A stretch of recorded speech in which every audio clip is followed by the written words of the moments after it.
So now that you have played around with Google Sheets and learned some of the formatting tricks, we're ready to use it to make some graphs for us. So super easy, and Google does most of the work for you. So I have some data here, and it says volume of water added to seedling daily in milliliters, and the other data point is the mass of the pumpkin after 3 months. So what we have here is someone has decided to see how much water they use on a pumpkin plant, how it affects the size of the pumpkin that grows. So we want to graph this to see what the relationship is. So first, let's use a little bit of our formatting here so this is a little easier to read. And then all you have to do is select your data, and notice that I've included the titles up here. You want to select including the titles. And then we go to the Insert menu, Chart, and boom, a graph is constructed. And we can drag it around here so it's not on top of our data. And this looks great, but we can do a lot of customization. So first is make sure that you have your axes correct, right? So the independent variable goes on the x-axis and the dependent on the y. So do we think that we have this set up correctly? So what you changed, what was independent, was the volume of water. So yes, this is correct. And you'll notice that if you always do independent, dependent, x-axis, y-axis in that order, the graph will be constructed correctly. All right, and this is a line chart, which is the right choice. So over here in the Customize menu, we can change a ton of stuff. So if you just open up each of these labels, this has some formatting. You can choose some colors there. We don't really need to mess with that.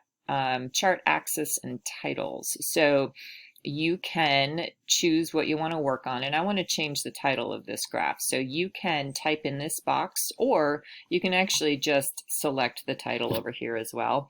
So this title is okay, but I want to change it to a question to make it a little bit easier to understand. So how does the volume of water added to a seedling affect, I wish I could type, affect the mass of the pumpkin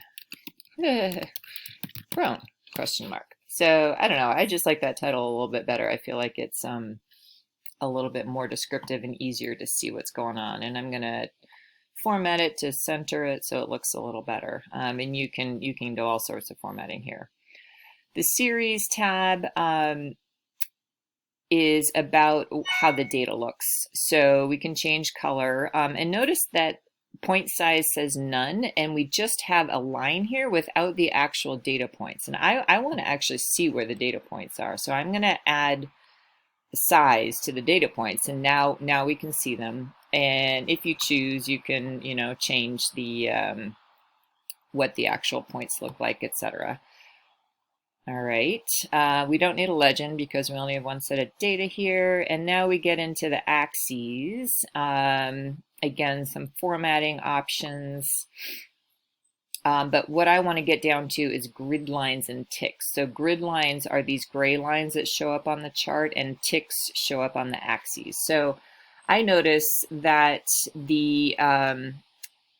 we jumped from 200 milliliters to 300 milliliters with no grid lines in the middle. I'd like to add in a grid line here so it's a little easier to read the chart. So coming over here, I'm going to change the drop down to the horizontal axis because that's what I'm interested in here, the x-axis.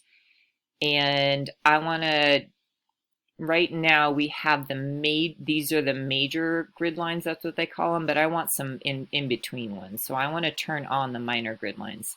And you see how right now it chose to add in 2 in the center, but like I said, I want a line on the 50. So I want to know where the 350 line is. So I'm going to change this to 1.